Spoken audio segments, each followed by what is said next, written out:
My next guest on the program is the head of research at Cordial's Capital. His name is Christian Orajekwe. He joins me now as we take a look at the report, looking at the economic notes with regards to the MPC September meeting. The MPC might just wait and see. That's the title of the report. And so we'll be chewing over most of the research that has been done. And of course, Bosin, who is also in Abuja, will be joining in the conversation. Christian, good morning, and thank you for joining me on the program. Thank you for having me. So, with the economic growth, faltering from the last meeting till now, we've seen a lot of changes.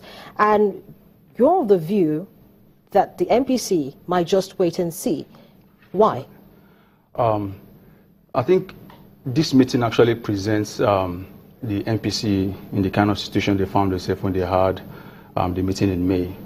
You will recall that this tightening cycle that we're currently in started in March, actually, after the MPC reversed the easing policy stance that they actually started in November last year.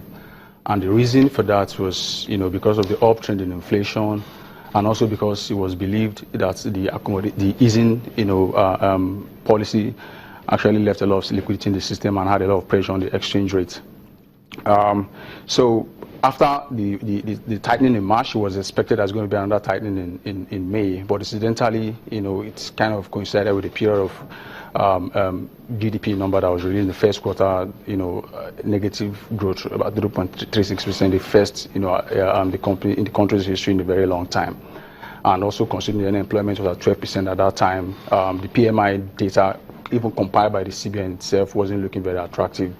So the MPC was caught in a situation where do we have to, come up with a policy that has to, even when, we've guided to tightening, so do we have to continue with our tightening policy or, tilt towards growth at that point? So we are we find ourselves in a situation where the MPC had just concluded a meeting in July. They guided to tightening, and we've seen some numbers that have been released from the Q2 GDP number and all of that, also looking very disappointing. So that's why we see the MPC more like in the Christian, so I must apologize, for us to actually have an idea where we are actually going, I wanted us to listen to what the CBN governor actually said with regards to the economic indicators. So let's quickly listen to that, and we'll come back and continue the conversation.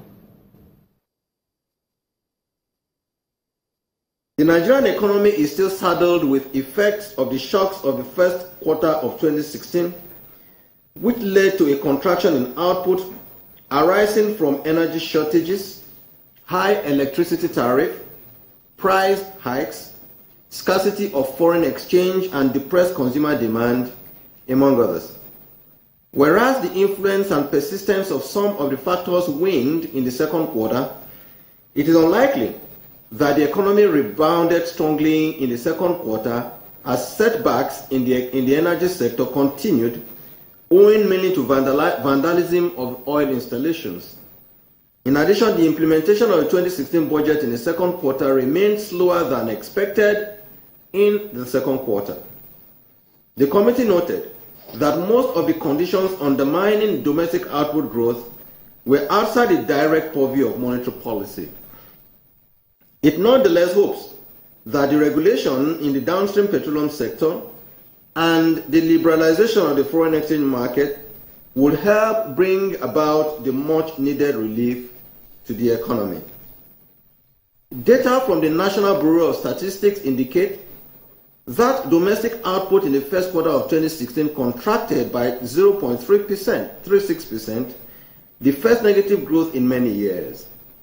This represented a decline of 2.47 percentage points in output from 2.11% reported in the fourth quarter of 2015 and 4.32 percentage points lower than the 3.9% recorded in the corresponding period of 2015.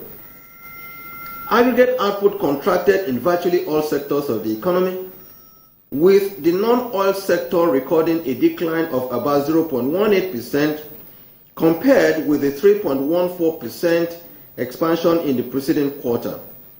Agriculture and trade were the only sectors with positive growth at 0.6% and 0.4% respectively.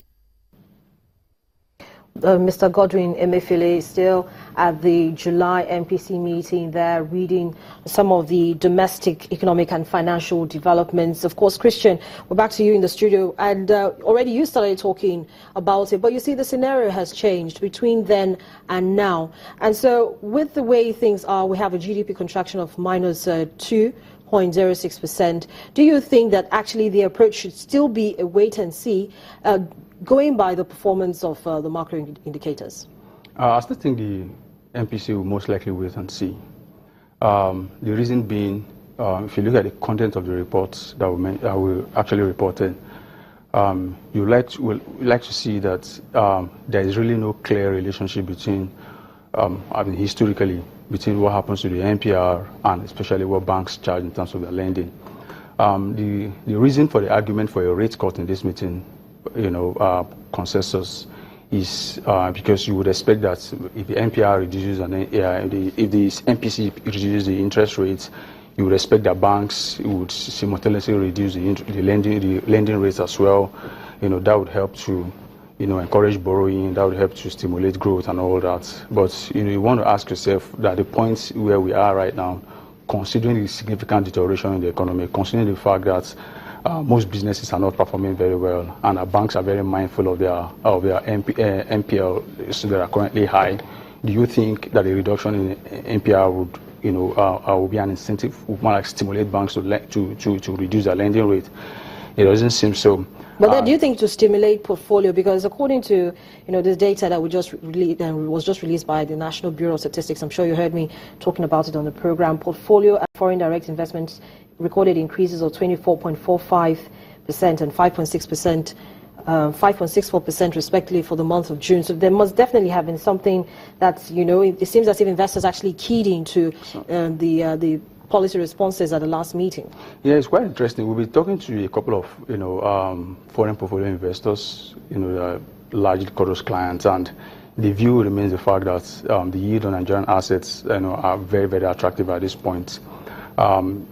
In most markets outside Nigeria, the advanced markets especially, yields are currently are extremely low. In most markets, they are even negative. And you have a short-term, a T-bills in Nigeria, the long end of the curve that offers you as high as 20%, short end, as high as 16. The shorter government bonds offer you as high as 18% levels. Sounds very interesting.